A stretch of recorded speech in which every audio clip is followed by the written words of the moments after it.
I lost my hearing after an accident. The doctors said it was permanent. But a month later, I woke up and suddenly I could hear again. The first thing I heard was my husband's voice. He was sitting next to me, calling another woman his beloved on the phone. I decided not to tell him that I could hear again. And I took revenge in a way he never expected. Before we continue, please write down which country you are watching this video from and how old you are. Enjoy listening. There was the barely audible hum of the air conditioner. That's how Nadia Ravina's morning began after 34 days of absolute silence. She opened her eyes, her heart pounding like a frightened bird. For a second, Nadia thought it was a dream. But no, that same everyday, unnoticed mechanical noise was back in the corner of the bedroom. For some, it was nothing, but for her, it was like an orchestra from rehearsal suddenly came out onto the carpet in front of the bed. She lay motionless, her reddish strands of hair scattered across the pillow. Her green eyes were wide open, and her memory, as it happens with older people, rewound the tape to 5 weeks ago, the screech of brakes, a dull thud, and then silence. So loud that her ears rang. At the hospital, they told her there were almost no external injuries, just a few bruises. But her hearing seemed to be gone. Dr. Eleonora Morova spoke slowly so that Nadia could read her lips and write down on her tablet, "No structural damage visible. Could be a psychogenic reaction. Sometimes the brain protects itself this way." She reassured her humanly in her practice. Such cases are rare, and the return of hearing is even rarer, usually taking years, if it happens at all. And now, barely a month later, Nadia can hear the air conditioner. She sat down carefully on the edge of the bed, afraid that a sudden movement would scare away this miracle. The cold floor felt pleasant under her feet. The screen on the bedside table flashed, 6:27 a.m. As usual at this time, Sergei should be in the shower. And, as if on cue, the sound of water came from their bathroom. Tears welled up on their own. After weeks of silence, even the whisper of the water seemed like music. She wanted to wake Sergei up right now and tell him she could hear it. But she decided to wait. Let him come out, and she would surprise him with this joy. She imagined his face, how he would hug her, and the water subsided. Nadia's heart leapt, and at that moment, another sound pierced her ears, a ringing. Sergei's phone. And then, his voice, clear as a laugh, without any effort. "Hello, beautiful." Nadia frowned involuntarily. He didn't usually answer like that. And the tone was different, softer, more intimate. "I'm in the bathroom." She's still asleep. Even if she's not, she won't hear anything anyway. The words hit her like a slap in the face. The air was cut off. The world swayed, but her husband's voice continued, "A stranger in his own bedroom, and I miss you. It was yesterday, yes. Just a little longer, hang in there. I'm working on it." Nadia covered her mouth with her hand to keep from sobbing and silently slipped under the blanket. The bathroom door clicked. "I can talk, I'm closer now. She won't wake up for another hour." The meeting went well. Hephaestus, invest closed. A pause, and a low, intimate laugh, the same one that once made her knees buckle, and now made her stomach go cold. "Dinner on Friday, great. I'll say it's a late planning meeting, yes, Lilia. It's difficult now, but we'll figure it out." Lilia. The name flashed like a light bulb. Lilia Nikolaeva, the 20-something assistant with a ponytail, glowing skin, and a smile that Sergei had introduced at the corporate party in winter. Nadia felt a slight twinge inside. Then at that age, you're strict with yourself, but she dismissed it, trusting him. Yes, she trusted him. "Okay, I have to go. I love you," he finally said, and hung up. Then he approached the bed, leaned over, and lightly touched her forehead through the blanket, almost formally, until evening, in a half-whisper, sure that she would not hear him. The front door slammed, an engine started in the yard. Only then did Nadia open her eyes. The tears flowed freely. The day that could have been the happiest of her life, her hearing returned. It shattered like glass in the cold. Her hearing returned, not to awaken joy, but the truth. She lay there for so long until the fragments of phrases settled in her head. How easily he said he couldn't hear her, how softly, affectionately, differently. When did they drift so far apart? Or worse, was he not at all who her heart had taken him for? By noon, Nadia got up. Her eyes were swollen, her throat was sore. Everything sounded new in the kitchen. The hum of the refrigerator, the ticking of the clock, a distant mower somewhere outside Moscow. She ground coffee, the crackling of beans, the hissing of water, the last cheerful drip-drip. And she caught herself thinking that she hadn't heard any of this for a week, and now it was back, but it sounded like a mockery. Joy was close, but living was painful. What to do? Run headlong? Pack a suitcase? Or forgive, Lord, continue to play deaf and see how far you would go? Her thoughts went from bad to worse. Spying was not in her nature. But to close her eyes meant to give the tickets to her own life into the hands of others. Let's be honest, age teaches you to figure out what you're pulling before you tear it apart. The phone flashed. Zana, mother-in-law. How are you, dear? Jenna and I are with you in spirit. These two had been coming since the first week, studying with Sergei Jest, calling every day. They loved her like family. What would happen if they found out about her son? Nadia dialed the number. It's hard, but I'm holding on. The answer came immediately. We love you. And this too shall pass. With this message in her heart, it was as if a switch had been flipped. The cold became clear. Sergei believed that he was protected by a convenient wife who heard nothing and asked no questions. So he relaxed. And when people are sure that nothing threatens them, they start to say too much. Let him talk. She would listen. But without hysterics or tricks, just facts, just memories. By evening, hearing the key in the lock at 7:30. Nadia sat on the sofa with an open book, as she had done all these weeks. She washed her face, powdered it lightly, hid the traces of tears, her face a calm mask.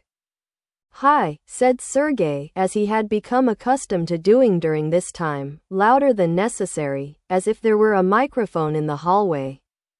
Then, with a start, he reached for the tablet on the table and quickly typed. Nadia spoke clearly, as if she couldn't hear herself, like every day.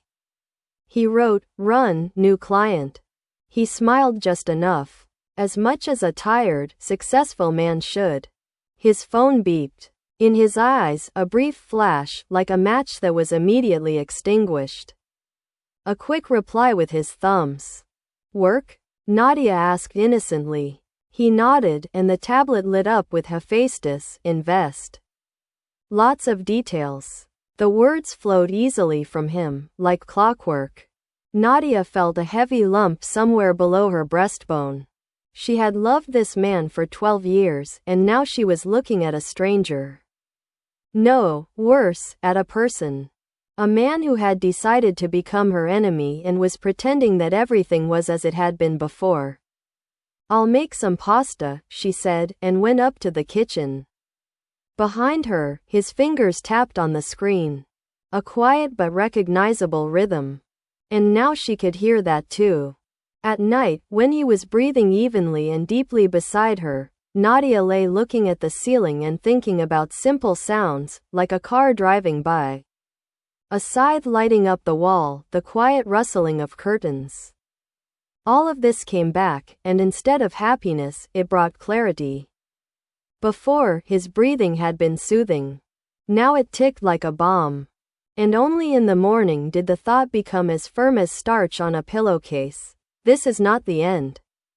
This is the beginning, and it will be necessary to endure. The silence was gone. And with it, the illusions would go too. The last week had turned Nadia's mornings into a separate sport. She woke up before Sergey and lay quietly, counting him in her mind, listening to the house, the coffee maker in the kitchen, the birds outside the window, the occasional bus on the distant avenue, and waited to see what his work would turn into today. The phone on the nightstand vibrated, and he reached for it with a practiced movement, without even looking at his wife, smiling a short, distant, professional smile. "Good morning," Nadia said aloud, as she was accustomed to practicing her diction with her speech therapist. He flinched for half a second, then picked up his tablet and typed carefully, "How did you sleep?" "In the shower and on my way. Talking to her with my fingers." With a lily voice. The difference could be heard, like on a radio, interference here, a clear wave with music there. Nadia went to the bathroom on purpose. Water has a nice sound, it blocks out thoughts. She listened to the rustle of shampoo, to the drops hitting the tiles, and repeated a simple truth in her head. Don't break it until you understand why you're breaking it. When she came out, Sergey was already in his suit, keys in hand. "The meeting is earlier," he said aloud, and immediately transferred it to his tablet, as if afraid of forgetting his role. "Have a nice day," she replied. And as soon as the door closed behind him, the air literally went out of Nadia, the mask fell away. She took off her robe, got dressed, made tea, and went to her office. Yesterday he left his laptop at home, he didn't need it. Today, the same thing. IKRN was asleep, but the password manager, like a lazy janitor, lay open. Nadia didn't hack anything, she just looked where someone else's self-confidence had pushed her. Letters. Correspondence with a lawyer about the case. Constituent documents, LLC, Sergey alone. The date, exactly 1 week after the accident. Accompanying, important to catch up, yes, then broken off. Another chain, transfers within the group, consulting agreements, accounting templates. Everything looked decent on paper and unpleasant in meaning. She closed the lid and sat for a long time, staring at her reflection in the black screen. Okay. So, it wasn't a passing thing, it wasn't a slip-up, it was a plan. Then she would have a plan too. By noon, she had done what she always did best, she made a list. Family lawyers, divorce cases, reviews. Lots of names, little sense. But one surname, Stella Lavrova, came up too often, and always with a tone that Nadia recognized as praise for a doctor who had saved your life. Tough, tenacious, she speaks little in court, but to the point. Nadia made an appointment for tomorrow, right at the time when Sergey usually has lunch with a client. The phone flashed. "Zana. I stopped by with some morel soup. In 15 minutes. Is that okay?" Nadia smiled, taking everything in like a traffic controller, the soup, the time, and the warm concern. Of course, she dialed. And when, a quarter of an hour later, Zana came in with a bag smelling of basil and broth, Nadia was again overcome with tears, not from grief, but from human kindness. "You look tired," Zana said in a low voice, and mechanically took out her phone and dialed the same number. "You haven't slept, dear." Ever since Nadia lost her hearing, she had been speaking and writing duplicates. A tactfulness that some generations cannot achieve. Nadia could have laid everything out now. About the air conditioner, about love, about a little more. But she just smiled and said she hadn't slept much. "Thanks for the soup." They sat down in the kitchen. Zana typed short news items about who was doing what with their dacha, how her niece had defended her thesis, how Gennady was grumbling about the road repairs. Nadia answered aloud. The new way of talking became a habit, as if she were turning one foot so as not to step on a broken step. Then Zana suddenly typed, "Jenna and I thought, maybe she'll come to us for the weekend. You should switch gears." "Good idea. I'll check with Sergey," said Nadia. At the mention of Sergey, something twitched in Zana's face, barely noticeable. A wrinkle appeared between her eyebrows and then immediately smoothed out. Of course, she typed and hugged Nadia longer than usual. She paused at the door, looked intently and said aloud, then repeated, "We love you very much." When the door slammed shut, the kitchen became as quiet as a museum at night. Does she know? Nadia wondered. And if she doesn't know, she senses it. Parents are often the first to sense things, especially when it comes to their son. They work until they drop. Don't wait, Sergei's flight arrives at 6. Okay, she replied and picked up her bag. The house was suffocating. She wanted to breathe where people talk and don't hide their words. Half an hour later, Nadia was sitting in the city library on Sadovaya Street. It was the same silence as in a library, only not dead, but alive, with the turning of pages, muffled voices, and children's laughter in the distance. For the first time in a long time, she felt calm. She picked up a book, Financial Independence After Divorce. She smiled. Not long ago, such a title would have seemed like a nervous joke to her. Now, it was just a tool. At the next table, two women whispered, like in the kitchen late at night, 15 years, and that's how it is. For someone's sake, said one dryly, as if afraid she would tremble. Men, sighed the other. But you'll get out. I did. The worst thing is that everyone knew except me, whispered the first. I was the last to find out. Nadia felt a chill run down her spine. She stood up and walked along the shelves to shake off the phrase. She was the last to find out. Or was she? The house greeted her at sunset with an uncomfortable emptiness. The light turned on with a click, as if Nadia had to dispel the shadows in the corners. Sergeyev's laptop was lying in the office again. He had become ridiculously relaxed lately. IKRN was open. In the mail, a new branch, a bracelet. The payment had gone through. A receipt from the jewelry store on Tverskaya. The amount was almost 180,000. The date was 3 days after the accident. It was not necessary to guess who the bracelet was for, it was simply known. Nadia closed the laptop, rested her palms on the table, and waited for the murky wave in her stomach to subside. Just facts, she told herself. Facts are a lifeline. Don't let go. The lock clicked, too early. She managed to put the book on the living room table and sit down, crossing her legs as if she had been sitting there reading all along. Not sleeping? Sergey said as he entered. And then, catching himself, he dialed on his phone. Can't sleep. Can't sleep, she nodded. And for the first time she noticed that his shirt collar was askew. The hair on his temple was not as neatly combed as it had been after work. He had a faint unfamiliar scent on him, not her cream, not their conditioner, not their rinse, something else. Everything's fine, he typed. He looked sincere. That's it, she said. And she didn't add, it's okay. He nodded, back to his phone, shower, and bed. Don't stay up too late. His footsteps upstairs, water, the door, and again that steady, sleepy breathing, which used to lull her to sleep, but now measured the distance between them. Nadia sat downstairs, opened her laptop, and began to write down not her thoughts, but facts, dates of letters, file names, the time of his calls, the amount on the receipt.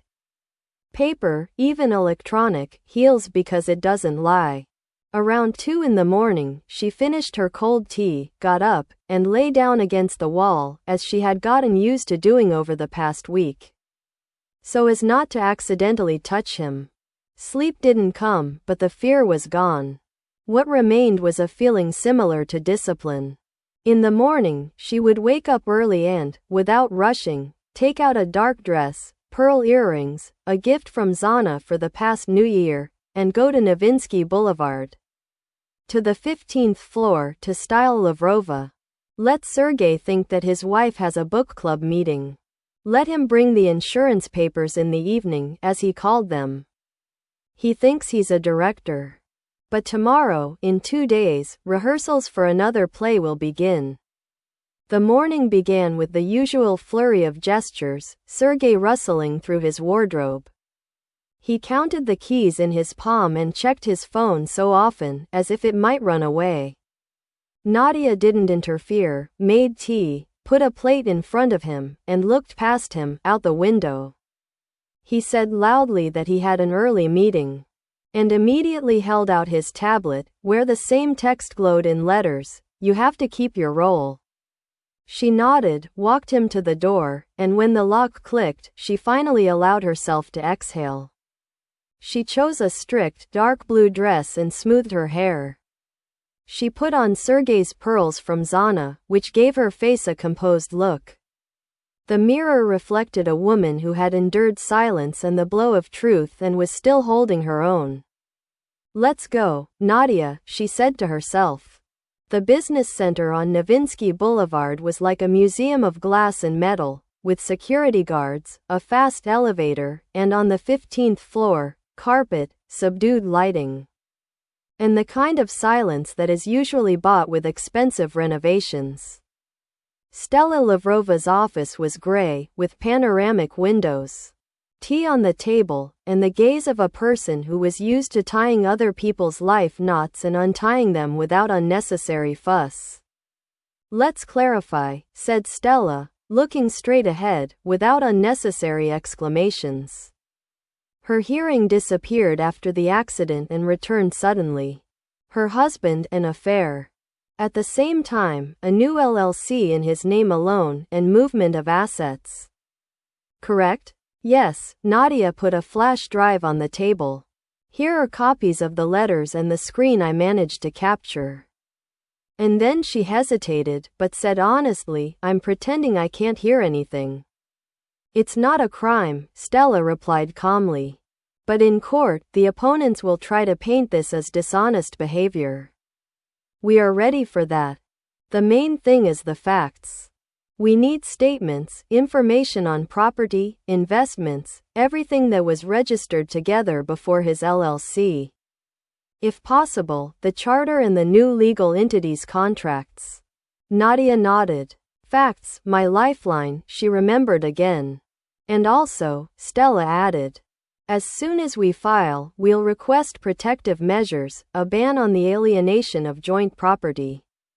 This will cut off his oxygen supply within the group.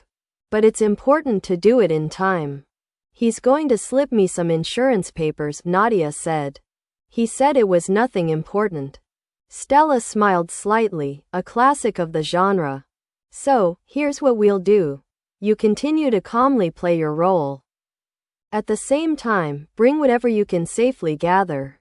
I'll prepare a package of documents. And yes," she looked more closely, "my husband's parents know." "No. I'm afraid of losing them," Nadia admitted.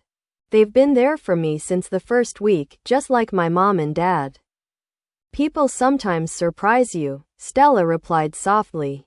"Don't rush to decide for them." For the remaining hour, they laid out their future steps, without unnecessary drama. When Nadia left the office, the city below the windows was living its own life. Cars like beads strung on a thread along Sadavoy Boulevard. She went downstairs, breathed in the cool air, and drove home. She caught herself feeling strangely as if her feet were no longer sinking, but rather floating.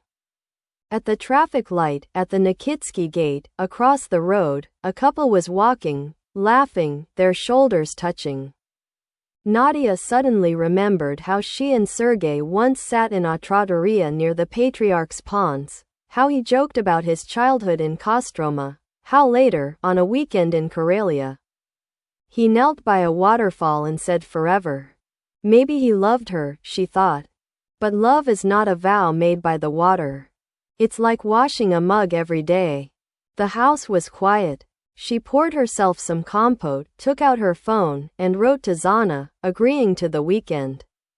"Can it be on Saturday?" The reply came quickly, as always with Zana, "Of course. The room is ready. Gennady is already asking about the barbecue." And then another one, "And don't worry about Sergei. We know how he is with work right now. The word in quotation marks stung. So she wasn't the only one who heard it. By evening, Sergey showed up, right on schedule. From the doorway, he looked businesslike. But his eyes darted around as if he were late, even though he was standing still. First he said hello loudly, then he remembered, took his phone, like every day. Calm down, Nadia replied, without looking up from her magazine. Zana invited me to their place for the weekend. I'll go. For a moment, his face relaxed. Obvious relief, which he immediately hid. Of course, he typed. I'll need to work. Well, of course, she said to herself silently. His phone vibrated in his pocket. He smiled slightly and turned away, working. Then, as if in passing, he said, "You'll sign something tomorrow." Insurance, nothing important, he typed on the screen and glanced at her face. Bring it, Nadia nodded. He looked. He went to take a shower, the water behind the wall drowning out the rest. Nadia sat down at her laptop and opened the list of dates, amounts, letters, and plans. At the bottom, she added the Stella, the package, the deadlines. She closed it and put it away in a folder. The clock ticked quietly in the kitchen.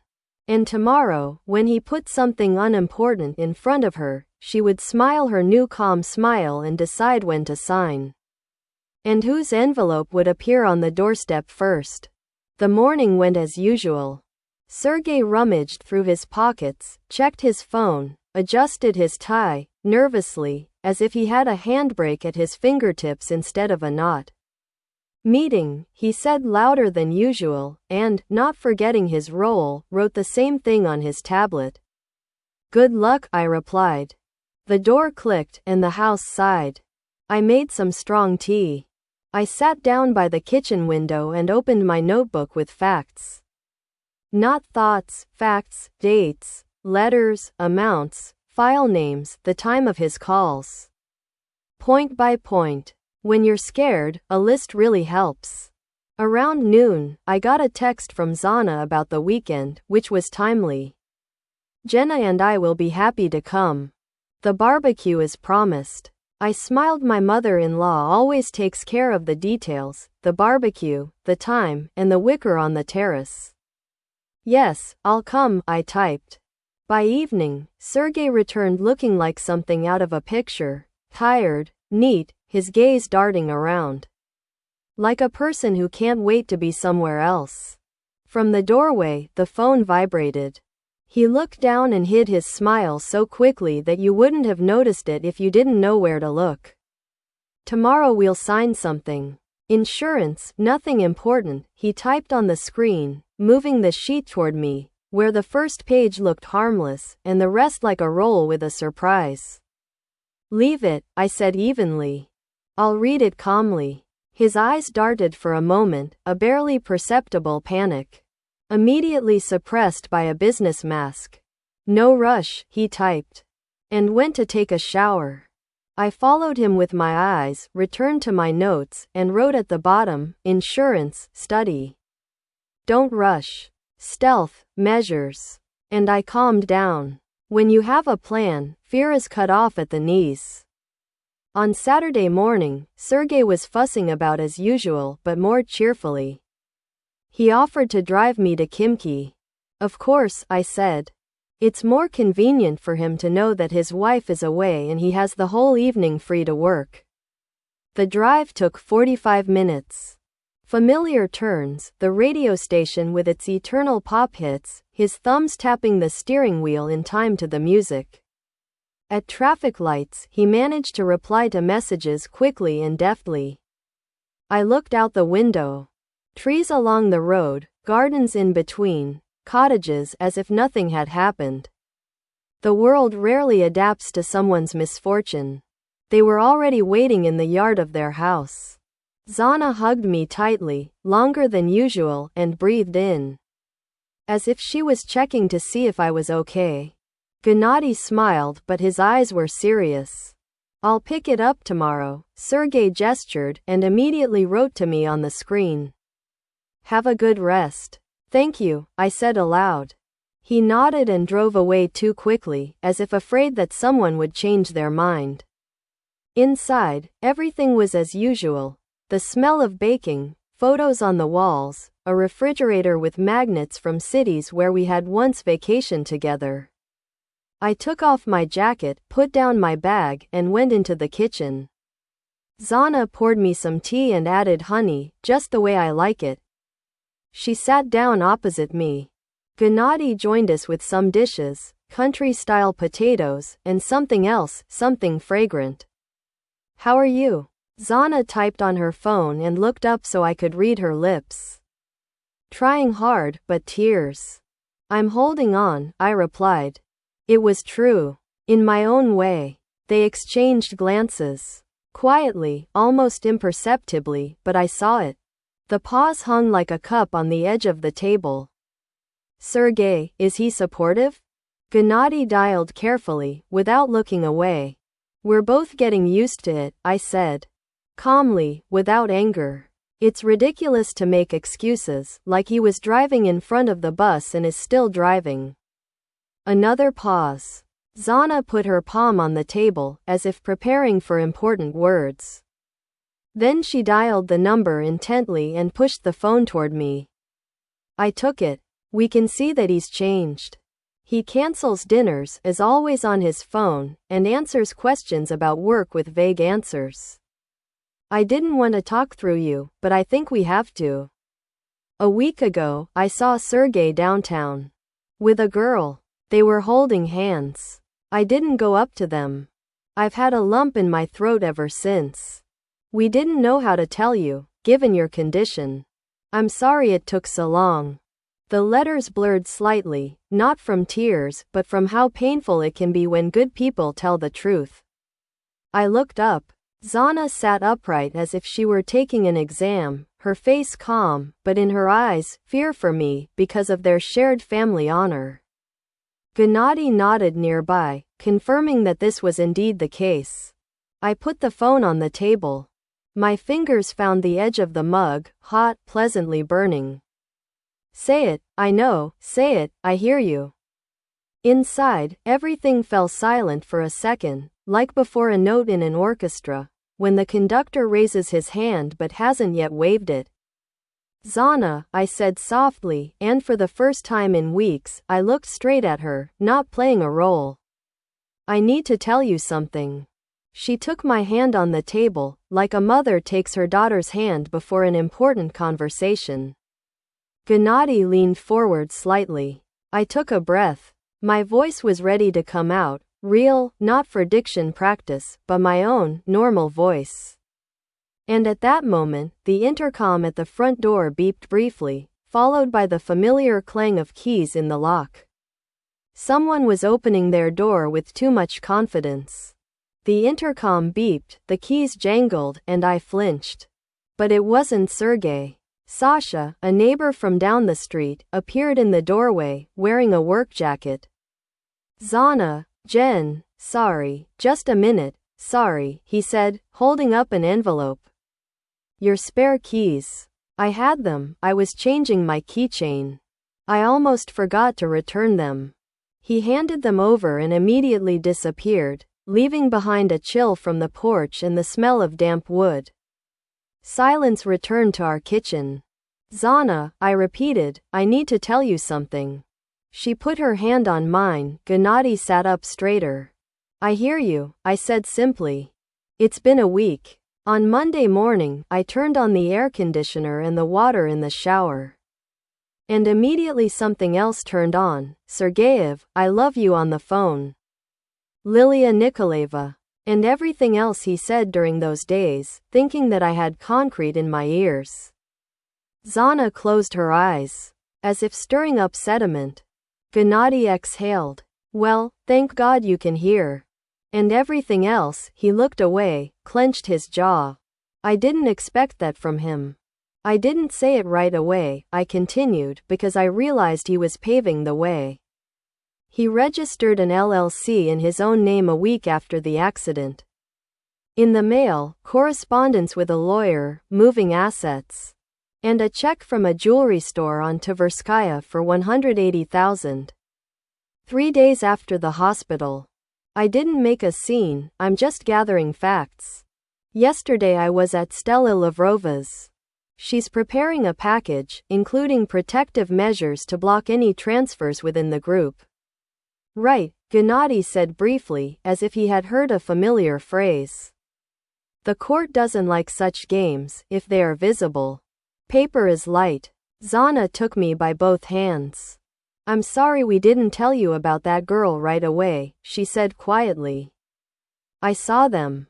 I thought maybe I was mistaken, maybe it was a colleague, and also, yours, she faltered, condition. I was thinking about how not to hurt her. You didn't hurt me, I said. You're holding me. But he did hurt me. And, to be honest, on purpose. We sat in silence. The silence contained everything. Female anger, parental shame, and a kind of firmness that comes when an object emerges from a gentle fog and you realize that it's not clouds, but a concrete pillar. Listen, Nadia, Gennady raised his head. Our family lawyer, Vitman, Kirill. I'll set it up with him soon. I can talk to him about asset structuring, as if I'm interested in taxes. He doesn't know how to keep his mouth shut, I'll know where to dig from his face. And Sergey's accountant is also an old acquaintance of mine from the industry. No violations, just asking questions. He'll understand that we're in the know. It will be easier, less risk that Sergey will have time to pull something off. Good idea, I nodded. Just please don't say a word to him. He has to think that everyone is playing along with his game. Of course, seriously, Zana said. We'll keep playing along with him. You don't hear him. We're printing. But the rest of the time, we're here for you. You're our daughter-in-law, our daughter. That won't change, no matter what our son does. I felt a twinge in my chest, but it was sweet and painful, like hot tea. I exhaled and began to breathe easier. Then I have one more request, I said. He keeps referring to a colleague. Invite us to dinner on Sunday. Like a family gathering. Tell me, what's the important news? He'll bring me and won't be suspicious. And then? Then I want Stella to be nearby, ready. And I want Kirill to see our documents in advance. Dinner on Sunday, we'll do it, Zana perked up. I know how to cook, which quickly stops people from lying. Potatoes with rosemary, meat, he knows and loves it. Let him relax. Until Sunday, I'll work, Gennady already took out his notebook. Vitman and Bugalter, tomorrow. Then we left the kitchen, no longer as a weak woman and her guardians, but as a working trio. I showed them what I had managed to gather. Dates, letters, contract names, amounts, where it appears, Hephaestus, invest. Gennady looked, checked, marked something. Zana periodically went into the room and returned with a blanket, teapots, and some warm things. Everything so that I would stop cherishing my nerves instead of my body. And also, Zana said, when we finished the first batch of work in the evening. When will all this end? Whatever happens, you're not going anywhere. I don't know what's wrong with him, but everything is clear with us. Okay, I said. Thank you. I slept better than I had in weeks. The morning smelled of coffee and toasted bread. They spoke quietly in the kitchen, thinking I couldn't hear them, and chose their words carefully, even when they were alone together. It was touching and funny at the same time. I don't understand where we went wrong, Zana whispered. We didn't raise him right. Stop it, Gennady replied. He's an adult. Now we're taking care of Nadia, that's our business. I stood on the stairs for an extra minute, let them finish talking, entered the kitchen with the usual good morning, and we got down to business. The plan for the day, I'll finish my lists and go. He'll call Vitman about taxes, Zana will write Sergey an invitation for Sunday. Everything is as simple as the layout on the table. At lunchtime, Gennady returned from his office with a satisfied, albeit gloomy, expression on his face and spoke with Kirill. He spoke directly to me, but when I mentioned the LLC for one person, he snorted. He understood that I understood. He said that from now on, everything would be done by power of attorney, which meant he was washing his hands of it. A good sign. The accountant will also be more careful. Sergey is wasting his opportunity. I nodded. My heart wasn't singing, but it was becoming more stable, like the boards on the porch when they were tightened. Towards evening, we went out into the garden. Zana was fiddling with the rosemary beds, talking about the dog from the shelter that they had recently taken in. I listened and thought about my own family, about how strange it is that life gives you back your voice not for songs, but so that you can say no. Are you ready? Zana asked when there was an hour left until 5. Yes, I replied. He'll come, and I'll put on the mask. Just a little longer. We were standing on the porch when we heard the familiar sound of an engine in the distance.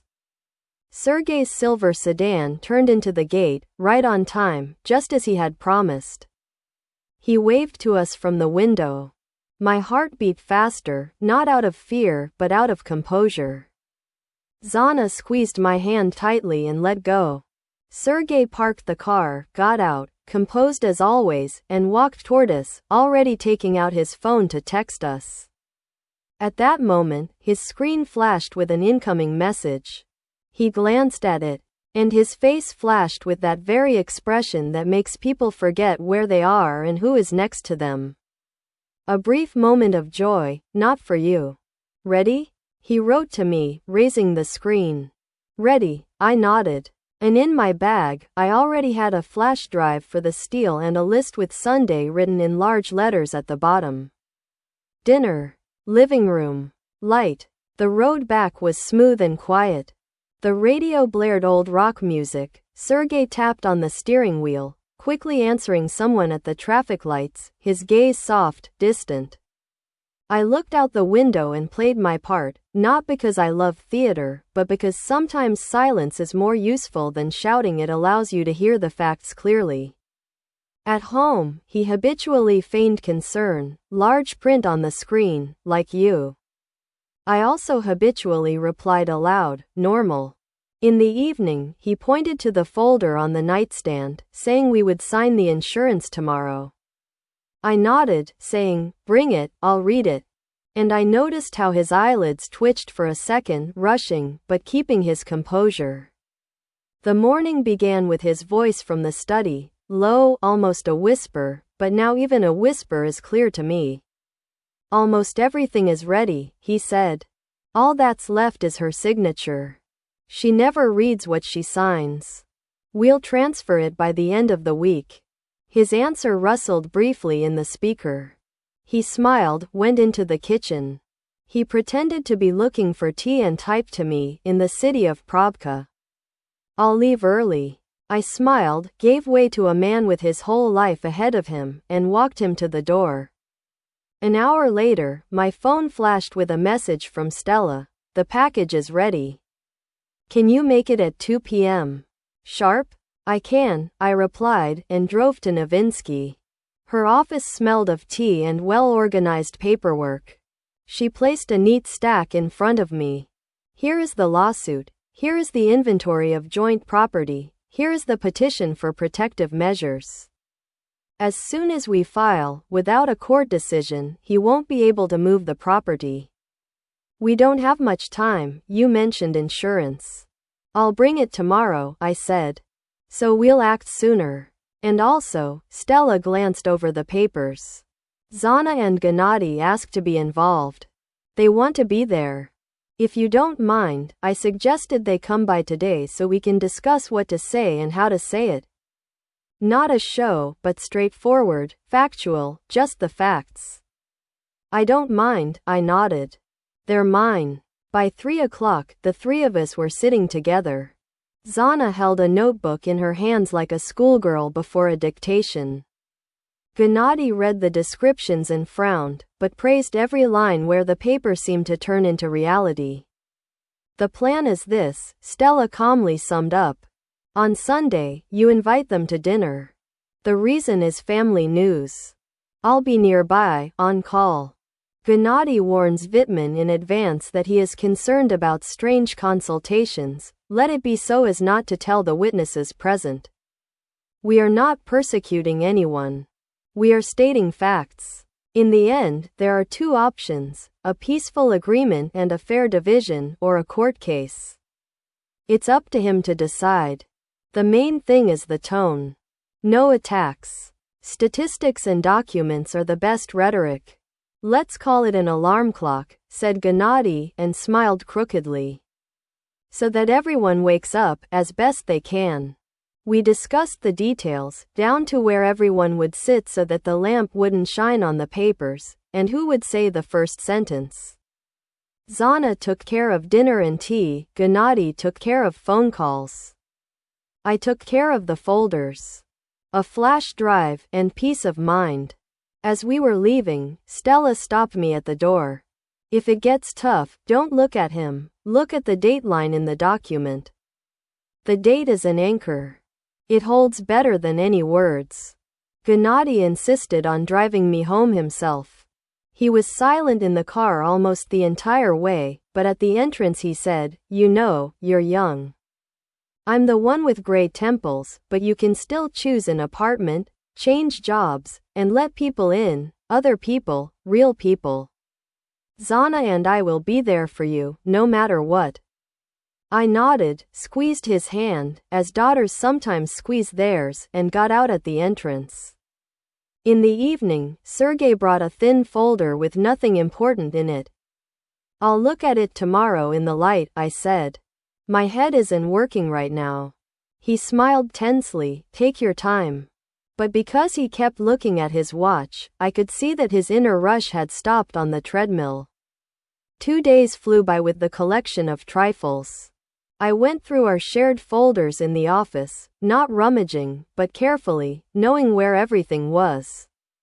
I wrote short captions for the copies, contract number, excerpt from correspondence with S. In the evening, a call from Zana, Sunday, at 5. "All right, there's news, no details." Messages from Stella, "I confirm. I'll be there." From Gennady, laconic, "Talk to Kirill. He understands. He will be there." Sergei lived as if in 2 layers, the upper one smooth, the lower one nervous. "I'm working until I drop. Tomorrow is a planning meeting. I have to meet with the lawyers about the project."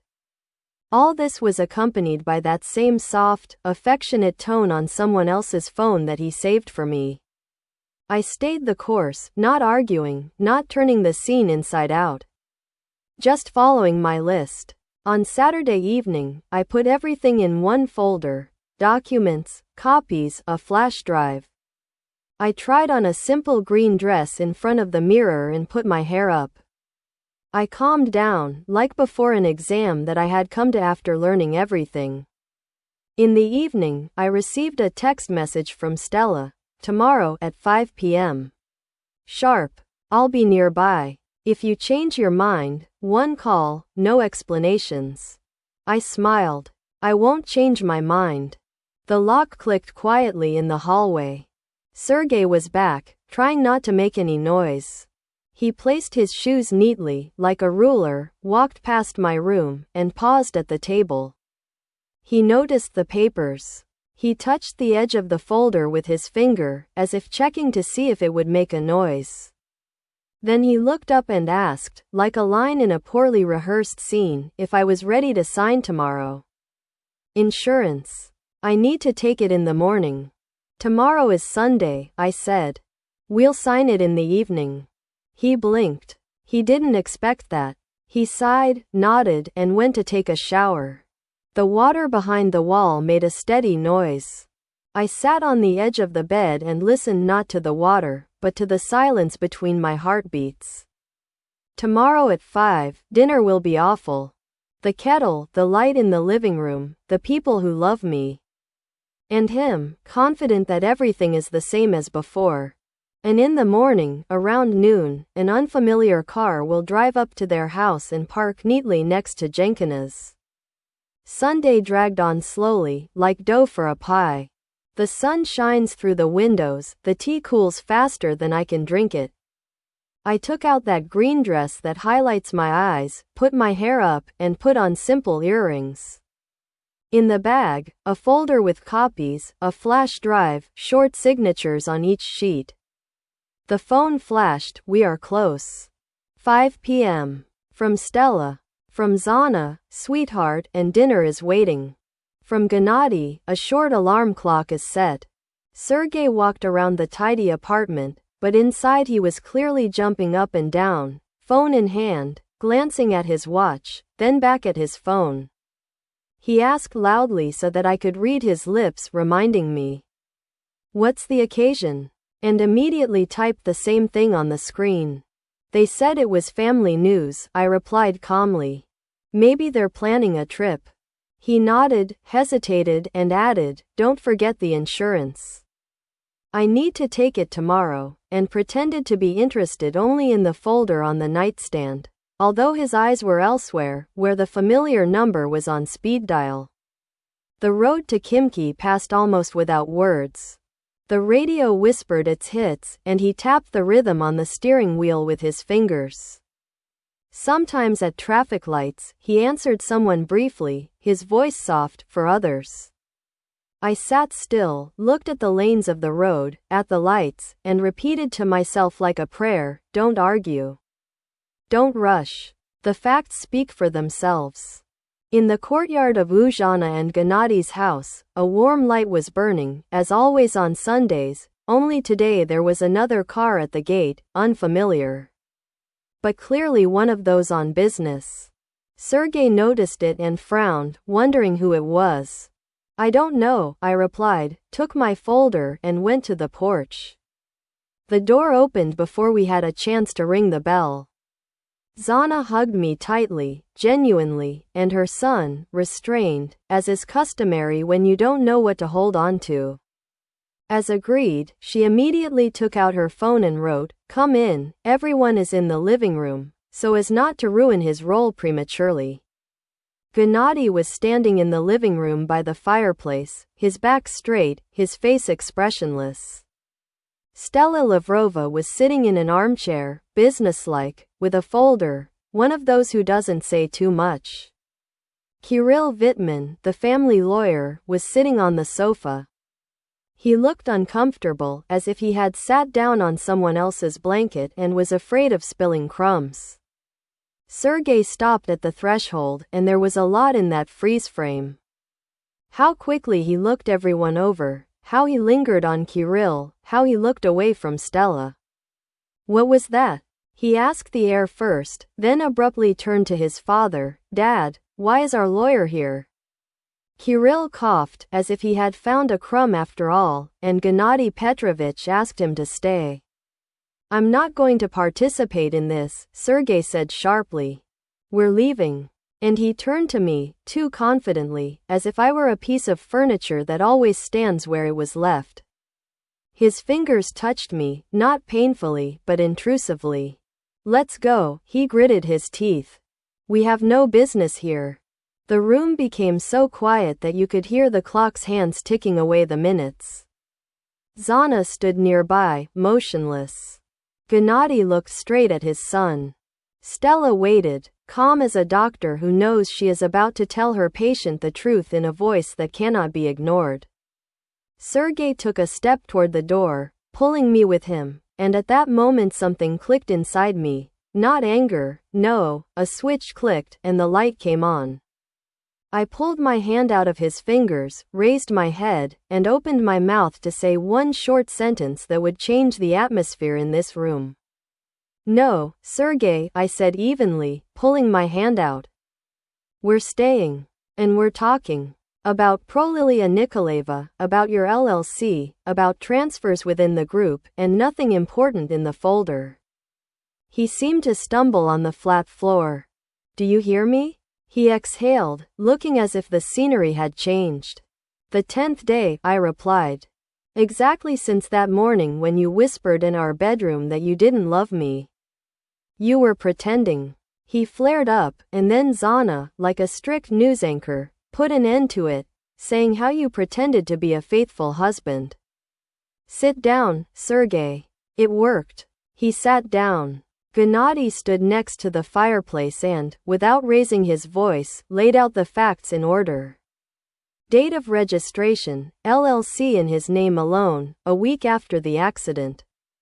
Consultations with an accountant and a lawyer, a receipt from the jewelry store for the bracelet, 3 days after the hospital. Kirill Vitman coughed and said honestly, I advised not to move the property. The client insisted. Continue without me. Stella opened the folder like a doctor opening a medical record. We have 2 options. The first is a peaceful agreement. A fair division of joint property, protective measures already requested, assets without a trial, we don't touch them. The second is a trial, where all the details will be revealed. Decide. Sergey flinched. He tried to get upset, that's all. We misunderstood. But the paper patiently responded with dates and amounts, and paper has an iron character. He fell silent. He looked at his father, then at Stella, then at me for a long time. Then he asked quietly, out of the blue, why did you? I didn't answer right away. Because you showed me, I replied, that sometimes the person closest to you is not a protection, but a risk. And I decided to protect myself first. The silence became thick but no longer frightening. Stella saw the sheets, here. And here? And here. His signature came out shaky, not like someone who was used to pressing a pen. He put it down, looked up, I loved you once. Really? I believe you, I said. But love isn't words by a waterfall. It's every day when no one is watching. He nodded, stood up, and left, as if they had taken off not his jacket but his skin.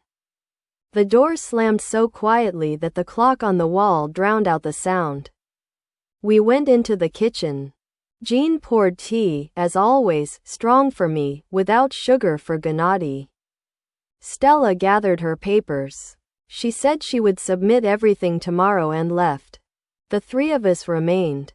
I'm proud of you, said Zana, brushing a strand of hair from my temple, that very maternal gesture that makes women stronger, not softer.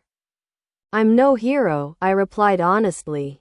I'm just tired of living in someone else's play. That's good, nodded Gennady. Now we'll live in our own.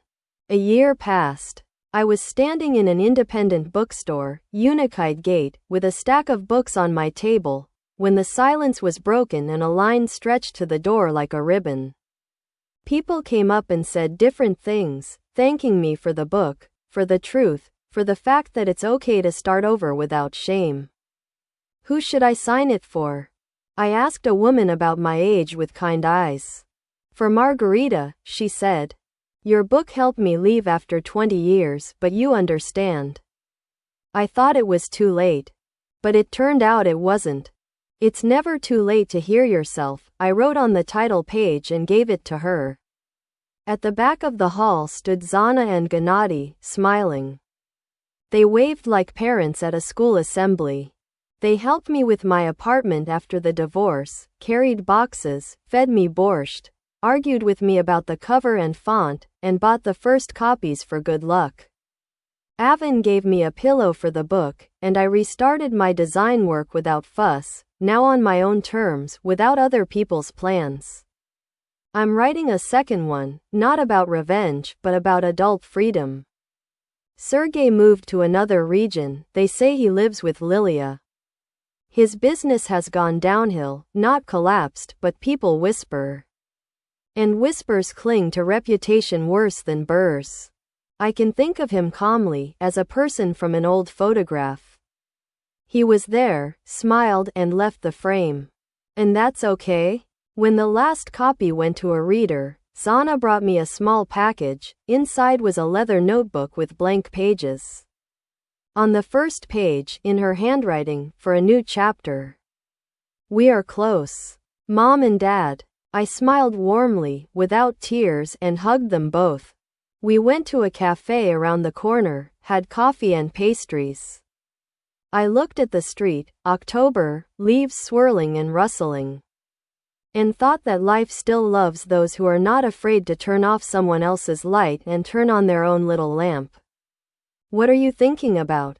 Gennady asked. About how sometimes the loudest thing in our lives is a pause, I said. If you can hold it, the music continues. He nodded. We sat a little longer, talked about the dogs from the shelter, about the rosemary that Zana had finally learned to overwinter on the windowsill. Then I gathered my gifts and went home to my sheets of paper, to my quiet work, to a life where I don't beg anyone for rolls. The moral here is as simple as bread: the truth hurts, but it's easier to live with it. And loneliness is when no one hears you, even if you scream. When you are heard, you can walk alone, start something new, and not be accountable to anyone but yourself. If the story resonated with you, like it, subscribe, and write in the comments which city you are from. And if your heart tells you to, support me. Thank you for being with me.